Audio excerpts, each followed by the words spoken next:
জয় রাখে জয় রাখে জয় রাখে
বলি মহারানী কই কই, বলি মহারানী কই কই, কাল সন্ধ্যায় রাম রাজা হবে।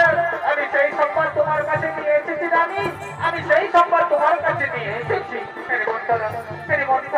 এই তুমি আনন্দের সংবাদটি নিয়ে এসেছি আমার কাছে। উনি আমার কাছে এই খুশির সংবাদ আনার জন্য এই দেখো তোমার জন্য কি সুন্দর আমি পুরস্কার রেখেছি।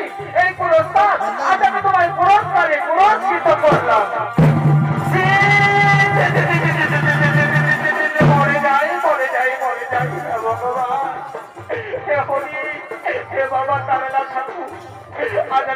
মহারানী কই কই কি করে বুঝান? বলি মহারানী কই কই এদিকে শোনো, এদিকে শোনো। বলি রাম রাজা হবে, তাতে তোমার তো আনন্দ কিসে? নারী মানুষেরা না, তুই ও কথা আমায় বলিস না। রামকে আমাদের জ্যেষ্ঠ পুত্র, আর রামকে আমায় সর্বক্ষণে বাবা বলে ডাকে। তাই রাম রাজা হলে আমার কোনো দুঃখ নেই রে বন্ধুরা। রাম রাজা হলে আমার কোনো দুঃখ নেই। হে ভগবান, আজ আমি মহারানী কইকে কি করে বোঝাই? আমি কি করে মহারানীর কানে বিষ মারি? বলি মহারানী কই কই এদিকে শোনো, এদিকে শোনো। বলি তুমি কি ভেবে দেখেছো, রাম যদি এই অযোধ্যা বলে রাজা হয়, তাহলে তুমি হবে কৌশল্যার দাসী, আর তোমার ছেলে ভরত হবে রামের দাস। তাই যে তোমার মরণ হয় ভালো রানী, তুমি মরে যাও, তুমি মরে যাও। নারী বন্ধুরা না, তুই কথা বলিস না। তুই তো সকলে জানি না আমি আমার ছেলে ভরতের লোক বেশি রামকে ভালোবাসি। তাই রাম রাজা হলে আমার কোনো দুঃখ নেই রে বন্ধুরা। রাম রাজা হলে আমার কোনো দুঃখ নেই। হে ভগবান, বলি মহারানী কই কই তুমি কি ভেবে দেখেছো, রাম যদি এই অযোধ্যা নগরের রাজা হয়, তাহলে তোমার ছেলে ভরতের বংশে কেউ কোনোদিন অযোধ্যা রাজা হতে পারবে না। আর তুমি যদি আমার কথায় চলো রানী, আমি কিন্তু তোমার ছেলে ভরতকে এই অযোধ্যা রাজা বানিয়ে দেবো। কেমন করে আমার ছেলে ভরত হবে এই অযোধ্যা রাজা? ওরে মন্থরা, ওরে আমার চাচি, তুই আজ আমায় খুলে বল না, কি করলে আমার ছেলে ভরত হবে এই অযোধ্যা রাজা? আজ তুই আমাকে যা বলবি, আজ আমি তাই করবো। কি করলে আমার ছেলে ভরত হবে এই অযোধ্যা রাজা? এই একটা বোতল পাইছি, এই বোতল আমি মহারানীর কানে বিষ ঢেলে দেবো। বলি মহারানী কই কই এদিকে শোনো, এদিকে শোনো। তোমার মনে পড়ে সেই পূর্বের কথা, পূর্বে দেবাসুর সংগ্রামের যুদ্ধের সময় যখন মহারাজ দশরথ ক্ষত বিক্ষত অবস্থায় এসেছিল তোমার কাছে, তখন তুমি মহারাজ দশরথকে সেবা শুশ্রূষা করে সুস্থ করেছিলে। সেই তখন খুশি হয়ে মহারাজ দশরথ তোমাকে দুটা বর দিতে চেয়েছিল। আজ তুমি মহারাজের কাছে সেই দুটা বর কেড়ে নাও রানী। আজ তুমি মহারাজের কাছে সেই দুটা বর কেড়ে নাও। আমার মনে পড়ে সেই পূর্বের কথা। কিন্তু মন্থরা, আজ আমি মহারাজের কাছে কি বর চাইবো? কি বর চাইবে আমার ছেলে ভরত হবে এই অযোধ্যা রাজা? বলি মহারানী কই কই তুমি মহারাজের কাছে দুটা বর চেয়ে নাও। একবারে তোমার ছেলে ভরতকে করো অযোধ্যা রাজা, আর একবারে রামকে করো বনবাসী। আজ আমি তাই করবো। আজ আমি আমার ছেলে ভরতকে অযোধ্যা রাজা করার জন্য আজ আমি মহারাজের কাছে দুটা বর চেয়ে নেবো। একবারে আমার ছেলে ভরত হবে এই অযোধ্যা রাজা, আর একবারে রাম হবে মহারানী কই কই তুমি কি ভেবেছো মহারাজ তোমাকে এমনি এমনি ওই দুটা বর দিবেন? বিবেক নাই রানী, বিবেক নাই। খুলে গেল তোমার গায়ের সব অলঙ্কার, আর মাটিতে পড়ে মিঠা কান্না কাঁদতে থাকো, তবেই তুমি মহারাজের কাছে ওই দুটা বর পাবে। ওই দেখো মহারানী, মহারাজ মনে হয় অন্তরের দিকেই আসছে। আমি এখন আসি রানী, আমি এখন আসি। মহারাজের কাছে তুমি দুটা বর চেয়ে নাও। এক বলে তোমার ছেলে ভরতকে করবে এই অযোধ্যা রাজা, আর এক বলে রামকে করবে 14 বছর বনবাসী। ওই দেখো রানী, মহারাজ মনে হয় অন্তরের দিকেই আসছে। আমি এখন আসি রানী, আমি এখন আসি, আমি এখন আসি।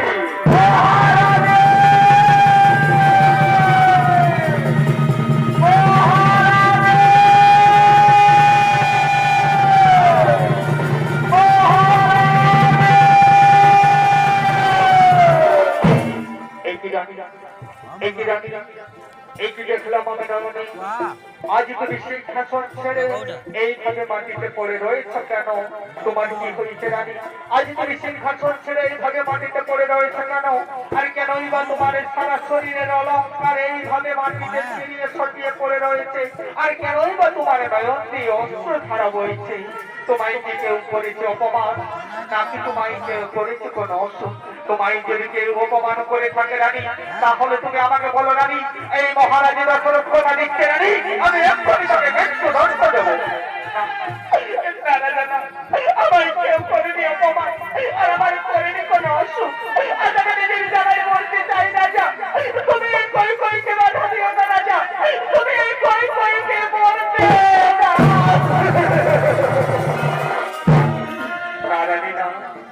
তোমায় মরতে দেবো না, কারণ তুমি হলে আমার নয়নের মণি। তুমি তো জানো রানী, আমি আমার সমস্ত রানীর চাইতে তোমায় সব চাইতে বেশি ভালোবাসি। কাল আমাদের জ্যেষ্ঠ পুত্র রামচন্দ্র হবে এই অযোধ্যা নগরের রাজা। এই আনন্দের দিনে তুমি আমার সাথে এইভাবে কথা বলছো কেন? এই আনন্দের দিনে তুমি আমার কাছ থেকে কিছু চেয়ে নাও রানী। আজ তুমি আমার কাছ থেকে যা চাইবে আমি তোমাকে তাই দেবো। বলো রানী, বলো তুমি আমার কাছ থেকে কি চাও? আমি তোমার কাছ থেকে যা চাইবো তুমি আমাকে তাই দেবে। আমি তোমাকে তাই দেবো। এই মহারাজ দশরথ আজ রাজ সবাই দাঁড়িয়ে কথা দিচ্ছে রানী।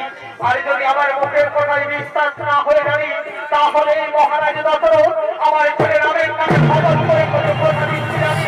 আজ তুমি আমার কাছ থেকে যা চাইবে আমি তোমাকে তাই দেবো। বলো রানী, বলো তুমি আমার কাছ থেকে কি চাও? তুমি যখন আমার নামে শপথ করে আমায় কথা দিলে, আমি জানি তুমি তোমার কথা খিলাপ করবে না। তাই রাজা, তোমার মনে পড়ছে পূর্বের কথা। পূর্বে দেবতা দানবের যুদ্ধে যখন তুমি ক্ষত বিক্ষত অবস্থায় এসেছিলে আমার কাছে, তখন আমি তোমাকে সেবা শুশ্রূষা করে সুস্থ করেছিলাম। সেদিন তুমি আমাকে খুশি হয়ে দুটা বর দিতে চেয়েছিলে। আজ আমি তোমার কাছে সেই দুটা বর চাই রাজা। বলো না তুমি আমাকে সেই দুটা বর দেবে? কি বলছো রানী, তুমি আমার কাছ থেকে বর চাও? বলো রানী, বলো তুমি আমার কাছ থেকে কি বর চাও? আজ তুমি আমার কাছ থেকে যা বর চাইবে আমি তোমাকে তাই দেবো। আমি আবার বলছি রানী, এই মহারাজ দশরথের যদি মুখের কথায় বিশ্বাস না হয় রানী, তাহলে আমি আমার ছেলে রামের নামে খবর করে কথা দিচ্ছি রানী। আজ তুমি আমার কাছ থেকে যা চাইবে আমি তোমাকে তাই দেবো। বলো রানী, বলো তুমি আমার কাছ থেকে কি বর চাও? তুমি কিন্তু বারবার রামের নামে শপথ করে আমায় কথা দিলে, আর আজ যদি তুমি তোমার কথার খেলাপ করো তাহলে যে সূর্য বংশের নামে কলঙ্কিত হবে। তাই ও রাজা, দেবেন যদি আমায় দুটি বর, এক করে আমার ছেলে ভরতকে করে দিবে রাজা, আর এক করে রামকে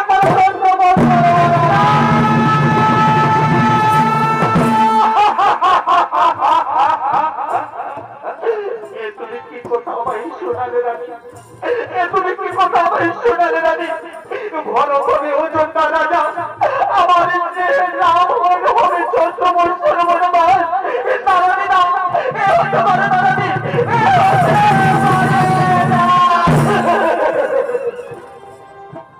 কোথায় বলছো তুমি? বলছো পেয়েছি পড়ে আমার চুরি করে দাও এই দশরথের দেহখানি। এই কথা শোনার আগে আমার মৃত্যু হলো না কেন ঠাকুর? এই কথা শোনার আগে আমার মৃত্যু হলো না।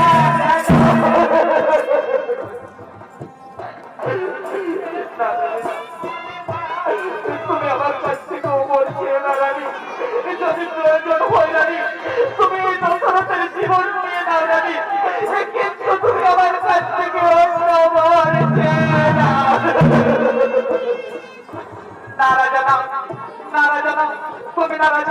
তুমি না রামের নামে শপথ করে আমায় কথা দিয়েছো, আর আজ যদি তুমি তোমার কথার খিলাপ করো তাহলে যে সূর্য বংশের নামে কলঙ্কিত হবে।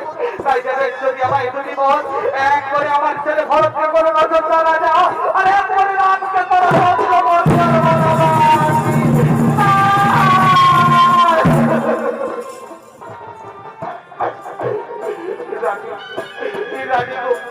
আমি বলছি তোমার কথাই ভরতকে অযোধ্যা রাজা বানিয়ে দেবো রানী, কিন্তু তুমি আমার রামকে বলে দিও না রানী।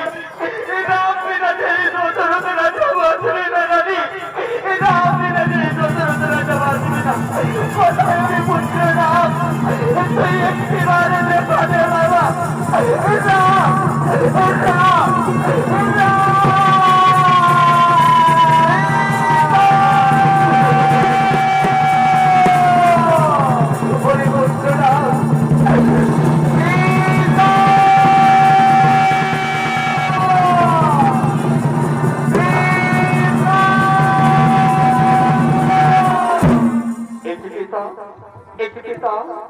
আজ তুমি সিংহাসন ছেড়ে এইভাবে মাটিতে পড়ে রয়েছে কেন? আজ তুমি সিংহাসন ছেড়ে এইভাবে মাটিতে পড়ে রয়েছে কেন? তোমার কি হয়েছে পিতা? আজ তুমি সিংহাসন ছেড়ে এইভাবে মাটিতে পড়ে রয়েছে কেন? ও পিতা, তুমি আমার সাথে কথা বলবে না পিতা? তুমি আমার সাথে কথা বলবে না পিতা?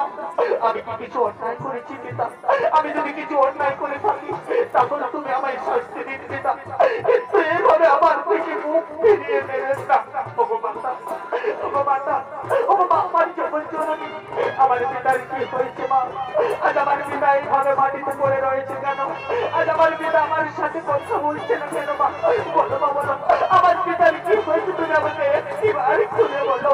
হরিরাম, তোর জন্য তোর পিতার এই দশা। কি বললি মা? আমার জন্য আমার পিতার এই দশা। বলো মা, বলো, আমার পিতার কি হয়েছে তুমি আমাকে একটিবার খুলে বলো। আজ আমার পিতা আমার থেকে মুক্তি হয়ে গিয়েছে কেন? তুমি আমাকে একটিবার খুলে বলো মা। হরিরাম, হরিরাম, শুনবি তোর পিতার কাহিনী। তোর পিতা যে আমার সাথে প্রতিজ্ঞাবদ্ধ করেছে, তোর পিতার কাছে আমি দুটি বর চেয়েছি, আমি সেই দুটা বর দিতে পারছি না বলে তোর পিতা এইভাবে মাটিতে পড়ে রয়েছে। বাবু, বাবু, কি এমন বর দিয়েছো মা যে আমার পিতা তোমায় দিতে পারছে না বলে এইভাবে মাটিতে পড়ে রয়েছে? বলো মা, বলো, আমার পিতার কাছে তুমি কি বর চাও? তুমি একটিবার আমায় খুলে বলো মা, তুমি একটিবার আমায় খুলে বলো। হরিরাম, হরিরাম, তোর পিতা যে আমার কাছে প্রতিজ্ঞা বলতো, তোর পিতার কাছে আমি দুটি বর চেয়েছি। এক করে আমার ছেলে ভরতকে করতে হবে এই অযোধ্যা রাজা, আর এক করে তুমি হবে 14 বছর বনবাসী। মাগো, আষাঢ়ে মা, এই জন্য আমার পিতা মাটিতে পড়ে রয়েছে। না পিতা না, অটুট পিতা, সিংহাসন গ্রহণ করুন, ভরতকে করুন অযোধ্যা রাজা, এই রাম হবে 14 বছর বনবাসী। ওগো পিতা, ওগো পিতা, আজ আমি পরম সৌভাগ্য পুত্র পিতা, আজ আমি পরম সৌভাগ্য পুত্র যে আজ আমি আমার পিতা মাতার ঋণ শোধ করার জন্য চলে যাব 14 বছর বনবাসে। আমার স্নেহের ভাই ভরত হবে এই অযোধ্যা রাজা।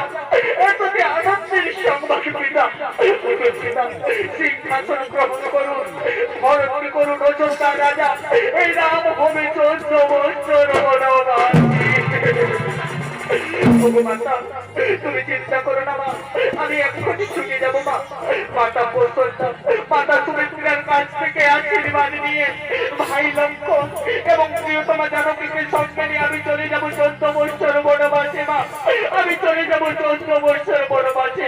প্রণাম, প্রণাম চরণে পিতা, তবু চরণে জানা আমার শতকোটি প্রণাম পিতা, তবু চরণে জানা আমার শতকোটি প্রণাম। ওগো মাতা, ওগো মাতা, আমি 14 বছর বনবাসে চলে যাচ্ছি মাতা, আমি 14 বছর বনবাসে চলে যাচ্ছি মাতা।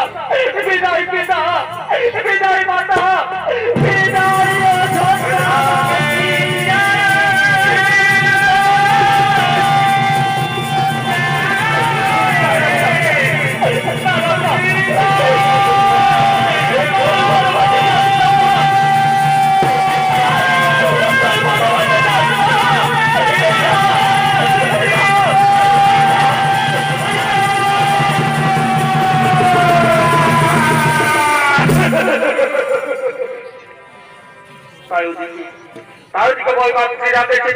সত্য পালনের জন্য রাম লক্ষ্মণ ও রামের সহধর্মিনী সীতাকে সঙ্গে নিয়ে তারা চলে গেলেন 14 বছরের জন্য বনবাসী।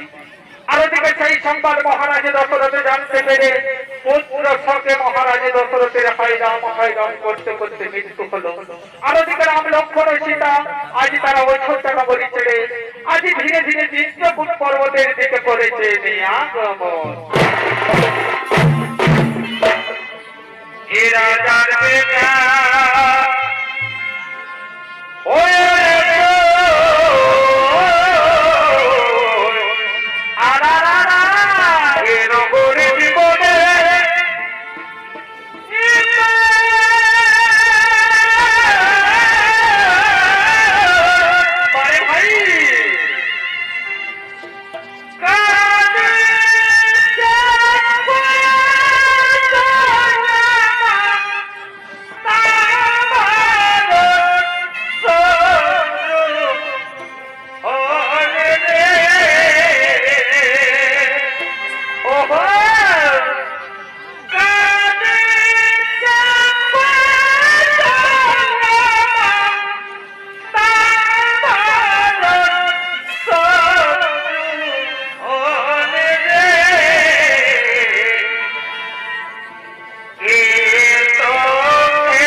একটি ছোট্ট পালনের জন্য চলেছেন 14 বছর বনবাসে। আমি তখন রামের ভূমিকায় নৃত্য পরিবেশন করে দেখাবে। ইনি হলেন মানে পাথর মা পার্বতী মহিলা সমিতির অর্থাৎ কুমারী সুচিত্রা সহি এবং লক্ষণের ভূমিকায় মা মণি সিং সর্দার ও সীতার ভূমিকায় সুজাতা সহি।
আজ বনে জঙ্গলে ঘুরতে ঘুরতে এমন সময় গিয়ে চিত্রকূট পর্বতে অবস্থান করেছে।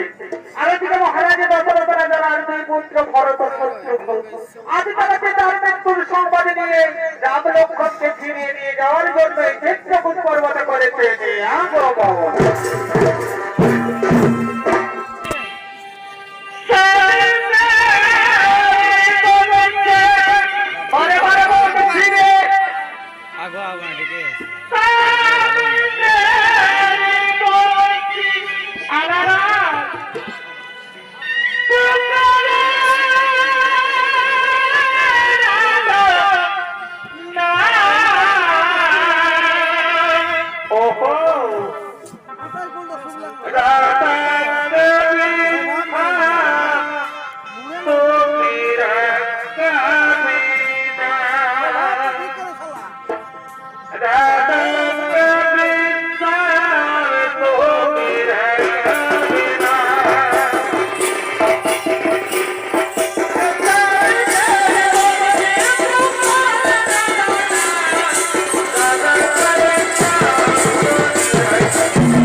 ভরত শত্রুঘ্নের ভূমিকায় নৃত্য পরিবেশন করে দেখাবে। এরা হলো দুই সহচর বোন পুতুল সহি ও প্রিয়াঙ্কা সহি।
ছেড়ে এই চিত্রকূট পর্বতে কেন এসেছিস ভাই?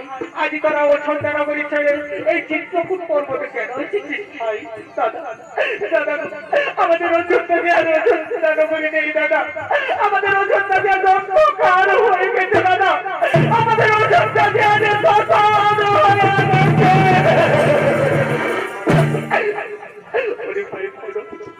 এই কি কথাই শোনালি রে ভাই? কি হয়েছে আমাদের অযোধ্যা নগরে? আমাদের পিতা মাতা, আমাদের সমস্ত অযোধ্যাবাসী সবাই কুশলে আছেন তো? দাদা কি বলবো দাদা, দুঃখের কথা, তোমরাও চলে গেলে বনবাসে, আর ওদিকে সেই সংবাদ আমাদের পিতা জানতে পেরে হায়রাম করতে করতে আমাদের পিতা চলে গেছে স্বর্গবাসে দাদা, আমাদের পিতা চলে গেছে স্বর্গবাসে।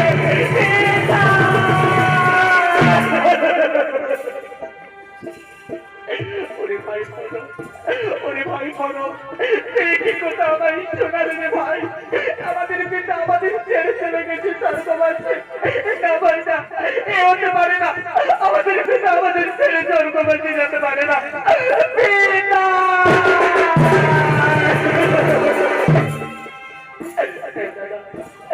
আমাদের পিতা আমাদের ছেড়ে চলে গেছে স্বর্গবাসে দাদা, তার জন্য আজ আমরা তোমাদের অযোধ্যা নগরে ফিরিয়ে নিয়ে যেতে এসেছি দাদা।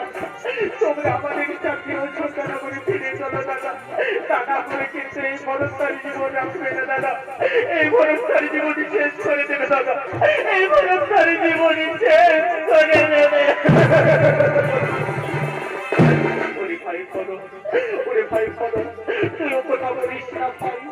আজ যে আমরা পৃথিবীর সত্য পালনের জন্য চলেছি 14 বছর বনবাসে, আর আজ যদি আমরা তোর সাথে অযোধ্যা নগরে ফিরে যাই, তাহলে কি আমাদের পিতার নামে কলঙ্কিত হবে ভাই, আমাদের সূর্য বংশের নামে কলঙ্কিত হবে।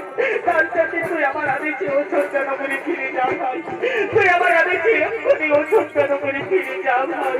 দাদা আমি তোমার কথা অমান্য করতে পারবো না দাদা, আমি তোমার কথা অমান্য করতে পারবো না দাদা, কিন্তু আর আমি অযোধ্যা নগরে ফিরে যাবো না দাদা, যেখানে আমার প্রভু রামচন্দ্র নেই সেই অযোধ্যা নগরে এই বনতারি ফিরে যাবে না দাদা। তবে আমি ফিরে যাবো দাদা, আমি ফিরে যাবো নন্দিক গ্রামে। তোমার মায়ের বালুকা দুখানে আমার হাতে তুলে দিন দাদা, তোমার মায়ের বালুকা আমি মস্তকে ধারণ করে নিয়ে যাবো নন্দিক গ্রামে, সিংহাসনে বসিয়ে রাজা বানাবো তোমার মায়ের বালুকাকে। এই ভরসবিত বড় উপলক্ষ মাত্র দিন দাদা, দিন দাদা, তোমার মায়ের বালুকা দুখানে আমার হাতে তুলে দিন দাদা। এই কথা এই রে ভাই, আমার মায়ের বালুকা দুখানি আজ আমি তোমার হাতে তুলে দিলাম। দিন দাদা, দিন দাদা, এই তোমার মায়ের বালুকা আমি মস্তকে ধারণ করলাম দাদা, তোমার মায়ের বালুকা আমি মস্তকে ধারণ করে নিয়ে যাবো নন্দিক গ্রামে, সিংহাসনে বসিয়ে রাজা বানাবো তোমার মায়ের বালুকাকে। এই ভরসবিত বড় উপলক্ষ মাত্র। তবে যাবার সময় আমি তোমাকে একটা কথা বলে যেতে চাই দাদা, আমি এক এক করে 14 বছর অপেক্ষা করবো নন্দিক গ্রামে, আর যেদিন 14 বছর পূর্ণ হবে সেদিন যদি আমি তোমাকে অযোধ্যা নগরে না দেখতে পাই দাদা, সেদিন কিন্তু এই বরফকে কেউ বাঁচাতে পারবে না দাদা। এই বড়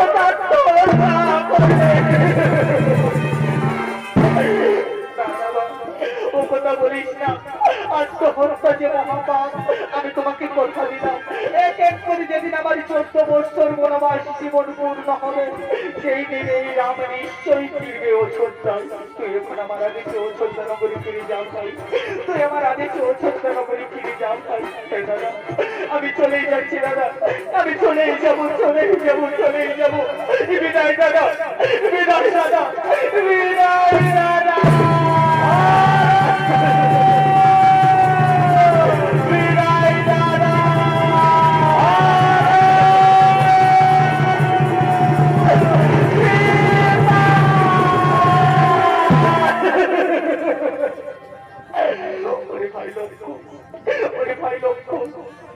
শুনলি তো ভাই ভরত কি বলে গেল, আমাদের পিতাজি আমাদের ছেড়ে চলে গেছে স্বর্গবাসী, আজকে আমরা অনাথ হয়ে গেলাম রে ভাই, আজকে আমরা আমাদের পিতাকে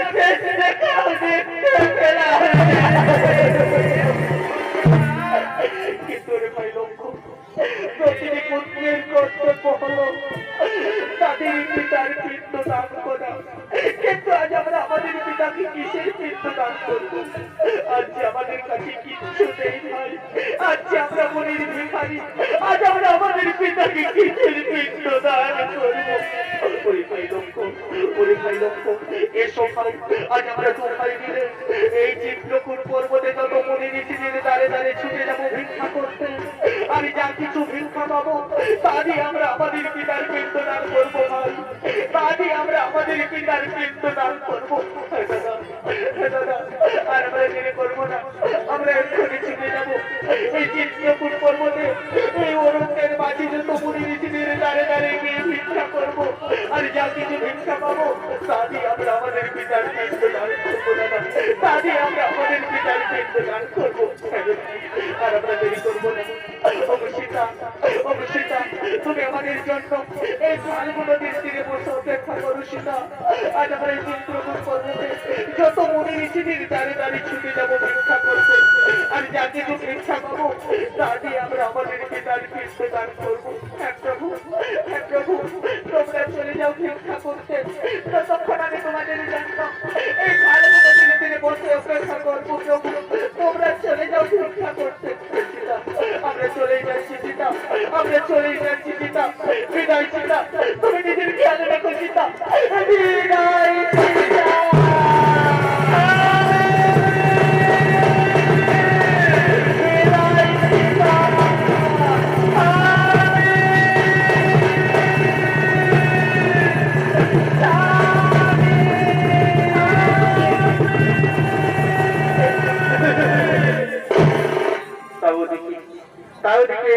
রাম লক্ষ্মণ দু ভাই চলে গেলেন ভিক্ষা করতে। আজ ঠাকুরের কি লীলা খেলা, আজ স্বয়ং ভগবানের রাম লক্ষ্মণ আজ দ্বারে দ্বারে ভিক্ষা করছে। পিতার পিণ্ড দান করবে ভগবান, তাই আজ দ্বারে দ্বারে ভিক্ষা করছে ভগবান।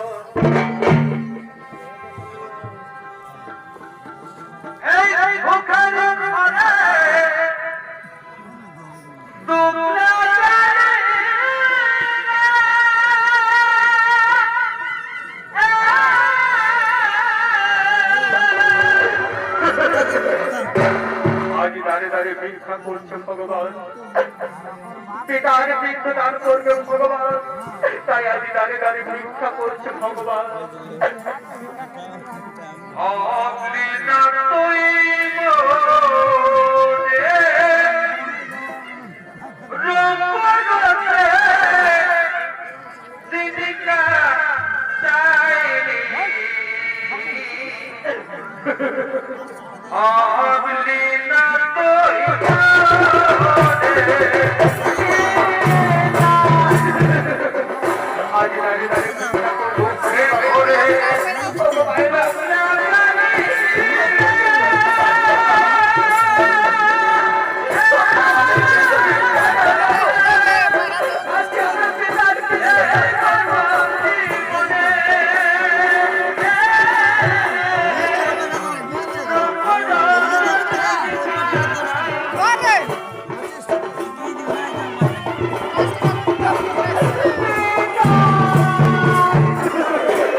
তাদিকে রাম লক্ষ্মণ দু ভাই চলে গেলেন ভিক্ষা করতে, তাদিকে রাম লক্ষ্মণ দু ভাই চলে গেলেন ভিক্ষা করতে। সেই সময় মহারাজ দশরথের আত্মা আজ ফাল্গু নদীর তীরে ছুটে এসেছে। ফাল্গু নদীর তীরে এসে মহারাজ দশরথ মার সীতাকে বলছে, হে মা সীতা, আমি তোমার কাছে এসেছি মা, আজ আমি তোমার কাছে এসেছি মা। তবু চরণে যেন আমার শতকোটি প্রণাম পিতা, তবু চরণে যেন আমার শতকোটি প্রণাম প্রভু।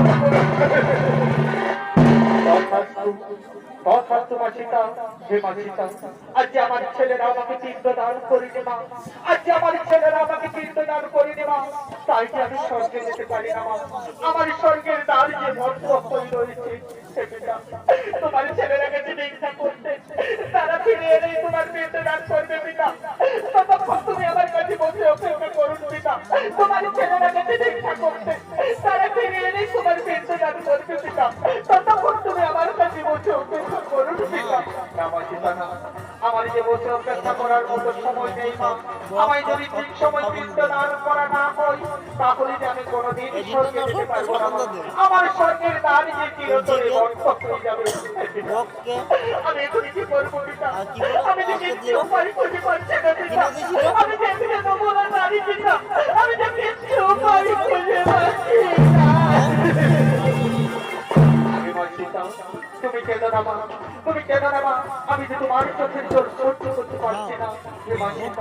আজ তুমি এই আমাকে পিণ্ডদান করো মা, আজ তুমি এই আমাকে পিণ্ডদান করো মা। আমি তোমার দেহ পিণ্ডকে আমি এক্ষুনি চলে যাবো স্বর্গবাসে মা। আমি তোমার দেহ পিণ্ডকে এক্ষুনি চলে যাবো স্বর্গবাসে। আজ আমি তোমাকে কিসের পিণ্ডদান করবো পিতা? আজ আমার কাছে কিচ্ছু নেই পিতা। আজকে তোমার পুত্র বধূ বিচারিণী পিতা। আজকে তোমার আর তোমার বাড়ির পিণ্ডকে আমি এক্ষুনি চলে যাবো স্বর্গবাসে মা। আমি এক্ষুনি চলে যাবো স্বর্গবাসে। আজ আমি তাই করবো পিতা। আজ আমি তোমাকে বাড়ির পিণ্ড দান করবো পিতা। আজ আমি তোমাকে বাড়ির পিণ্ড দান করবো পিতা। বাড়ির পিণ্ড দান করবো পিতা।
আমার প্রভু এলে তোমরা তাকে বলে দিবে যে আমি আমার শ্বশুরকে বাড়ির পিণ্ড দান করে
ধন্যবাদ সীতা, আজ তুমি আমাকে বালির পিণ্ড দান করলে মা। একজন নারী হয়ে তুমি আমাকে বালির পিণ্ড দান করলে মা। ওই তো মা, আমার স্বর্গের দ্বারটি খুলে গেছে। এবার যে আমাকে চলে যেতে হবে স্বর্গবাসে মা, এবার যে আমাকে চলে যেতে হবে স্বর্গবাসে। না পিতা না, তুমি আমাদের ছেড়ে চলে যাও না পিতা। আমরা যে তোমাকে ছেড়ে আসতে পারবো না পিতা, আমরা তোমাকে ছেড়ে আসতে পারবো না পিতা। তুমি আমাদের ছেড়ে চলে যাও না পিতা, তুমি আমাদের ছেড়ে চলে যাও না। আমার হাতে যে আর সময় নেই মা, আমি যদি এই সময় স্বর্গে যেতে না পারি তাহলে যে আমার স্বর্গের দ্বার চিরতরে বন্ধ হয়ে যাবে। এবার তুমি আমাকে বিদায় দাও মা সীতা, বিদায় মা সীতা, বিদায় মা সীতা, বিদায় মা সীতা, বিদায়।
এবার আমরা ভিক্ষা করে ফিরে এসেছি সীতা, এবার আমরা ভিক্ষা করে ফিরে এসেছি সীতা।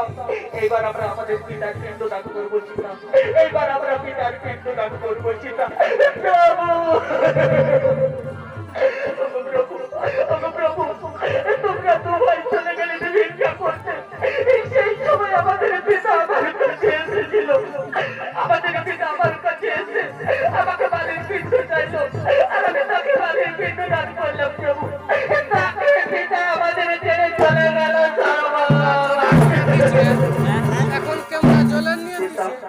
কেন তুমি আমাদের সাথে মিথ্যা কথা বলছো সীতা? কেন তুমি আমাদের সাথে মিথ্যা কথা বলছো? আমাদের পিতাকে এই নদীর তীরে আসতে পারে না, তুমি কেন আমাদের সাথে মিথ্যা কথা বলছো? না প্রভু না, আমি মিথ্যা কথা বলছি না প্রভু, আমি সত্যি করে বলছি প্রভু। তোমরা তো ভয় চলে গেলে ভিক্ষা করছো, সেই সময় আমাদের পিতা আমার কাছে এসেছিল। আমাদের পিতা আমার কাছে এসে আমাকে বালির পিণ্ড চাইলো, আর আমি তাকে বালির পিণ্ড দান করলাম। তাকে পিতা চলে গেল।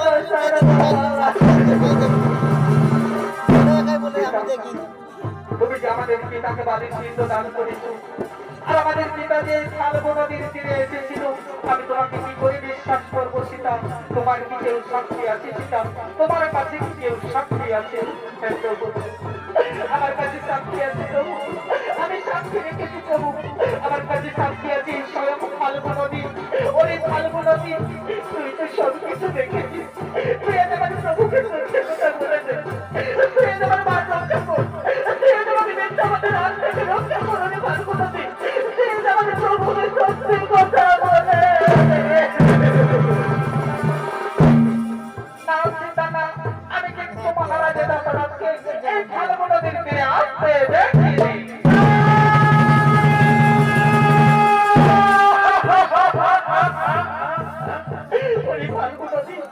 আজ তুই সব কিছু দেখো, আমার প্রভুকে মিথ্যা কথা বলেছিলি।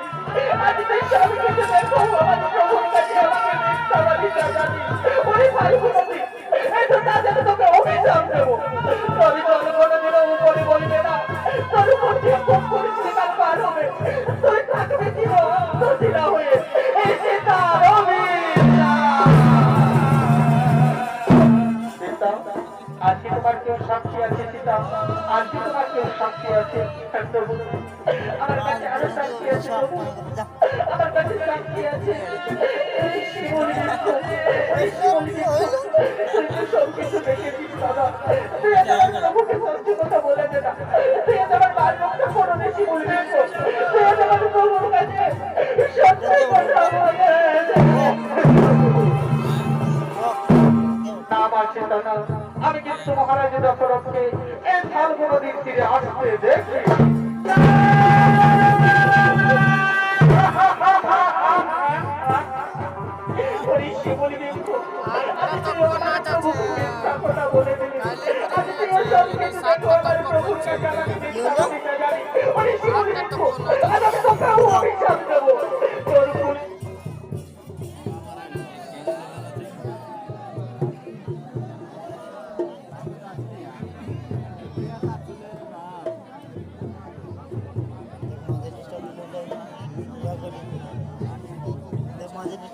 ভিডিও করে বেটা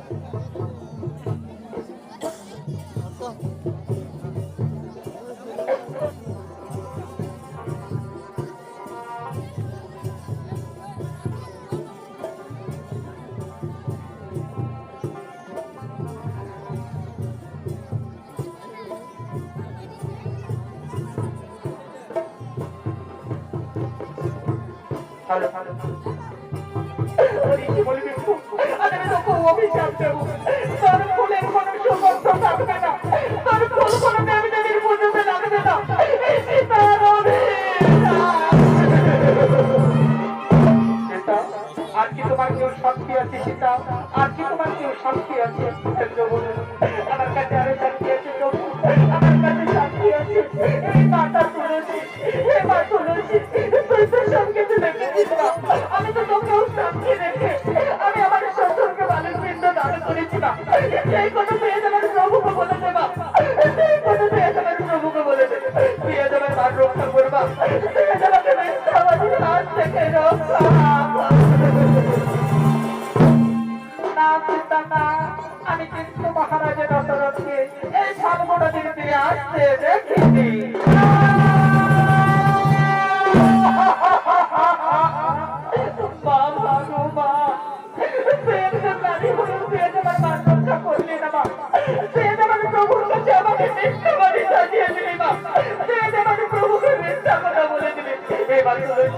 আজ আমি তোকে অভিশাপ দেবো না।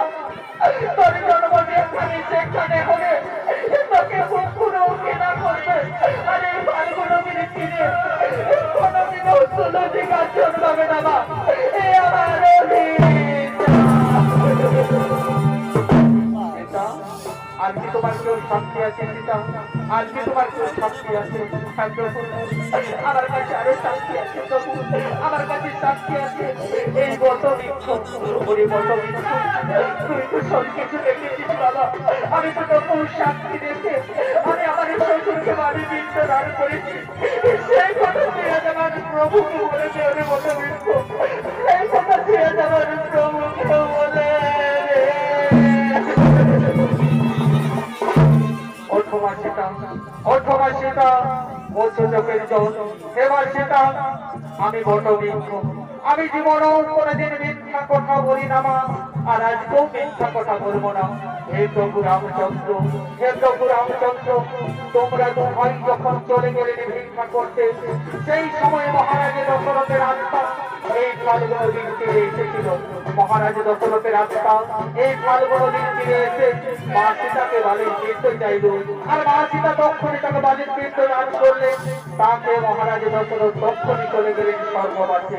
এই আমি নিজের চোখে দেখেছি প্রভু, আমি বটবৃক্ষ, আমি জীবনেও কোনোদিন মিথ্যা কথা বলি না প্রভু, আর আজকেও মিথ্যা কথা বলবো না। মা সীতা যা কিছু বলেছে সম্পূর্ণ সত্যি কথা বলেছে। এখানে যা কিছু ঘটনা ঘটেছে সম্পূর্ণ সত্যি ঘটনা ঘটেছে। তার সাক্ষী আমি নিজে প্রভু, তার সাক্ষী আমি নিজে। প্রভু সত্যি কথা বলে, তুই আজ আমার মা রক্ষা করবি, তুই আজ আমার প্রভুকে সত্যি কথা বলে, তুই আজ আমাকে মিথ্যাবাদীর হাত থেকে রক্ষা করবি। তাই ওরে বটবৃক্ষ, আজ আমি তোমাকে আশীর্বাদ করবো বাবা, আজ আমি তোমাকে প্রাণ ভরে আশীর্বাদ করবো বাবা। সত্যকে তার আপন বলি, যার যুগে তুই চির অমর হয়ে থাকবি এই জগৎ বাঁচাবে। তোর কাছে পাতা পড়ে দিলেও শরীর শেষ হবে না, তোর কাছে ছায়া থাকবে সবসময় শীতল, তোর কাছে নিচে যে প্রাণী বসবে সে চির শান্তি স্থাপন করবে। আরে ফাল্গুন নদীর তীরে, আরে ফাল্গুন নদীর তীরে তুই যুগ যুগ ধরে অক্ষয় বট রূপে বেঁচে থাকবি বাবা, তুই যুগ যুগ ধরে অক্ষয় বট রূপে বেঁচে থাকবি। এই সীতার আশীর্বাদ, এই আমার আশীর্বাদ, এই আমার আশীর্বাদ। ওগো প্রভু, ওগো প্রভু, এবারে তো তুমি সাক্ষী পেলে প্রভু, এবারে তো তুমি সাক্ষী পেলে, এবারে তো তুমি আমায় বিশ্বাস করো প্রভু যে আমি আমাদের পিতার পিণ্ডদান করেছি। ওঠো সীতা, ওঠো সীতা, ওঠো চোখের জল। ওগো সীতা, আজ আমি উপযুক্ত প্রমাণ পেলাম, আজ আমি উপযুক্ত সাক্ষী পেলাম যে তুমি আমাদের পিতার বাড়ির পিণ্ডদান করেছ। তাই আমি তো নারী হয়ে পিণ্ডদান করে একজন নারীর মা রেখেছ। তাই আমি তোমাকে আশীর্বাদ করবো সীতা, যুগ যুগ ধরে মানুষ যতদিন এই পৃথিবীতে বেঁচে থাকবে তোমার এই পিণ্ডদানের কথা মনে রাখবে, তোমার এই পিণ্ডদানের কথা মনে রাখবে। এই আমার আশীর্বাদ, এই আমার আশীর্বাদ, এই আমার আশীর্বাদ। ওরে ভাই লক্ষণ, ওরে ভাই লক্ষণ, এসো এসো সীতা, এইবার আমরা এই চিত্রকূট পর্বত ত্যাগ করে আমরা এক্ষুনি চলে যাবো সেই পঞ্চবটী বনে। তা না হলে ভরত শত্রুঘ্ন আবার ফিরে আসতে পারে এই চিত্রকূট পর্বতে। তাই চিত্রকূট পর্বত ত্যাগ করে আমরা বাকিরা বনবাস জীবন পূর্ণ করবো গিয়ে সেই পঞ্চবটী বনে, সেই পঞ্চবটী বনে, সেই পঞ্চবটী বনে। তারপর চিত্র দিয়ে চুরি দর্শক মন্ডলী, মাতৃমন্ডলী, আমার স্নেহের ছোট ছোট মা ভাই বলে যাও। এতক্ষণে আমরা বাড়ি বাঁধর মা পার্বতী মহিলা চোর সমিতির সুচিত্রা কইজের পক্ষ থেকে আমাদের যে দ্বিতীয় নম্বর নৃত্য পালা পুত্র সঙ্গে রাজা দশরথের মৃত্যু হইতে সীতার বালি পিণ্ডদান পালাখানি এখানেই করলাম সমাপ্ত। নমস্কার, নমস্কার। জয় শিব শম্ভু, জহার, দণ্ডবত। ধন্যবাদ।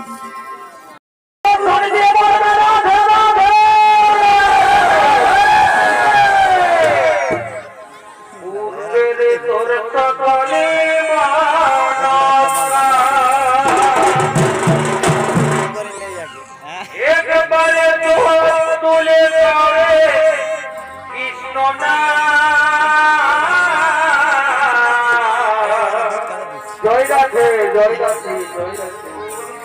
তোর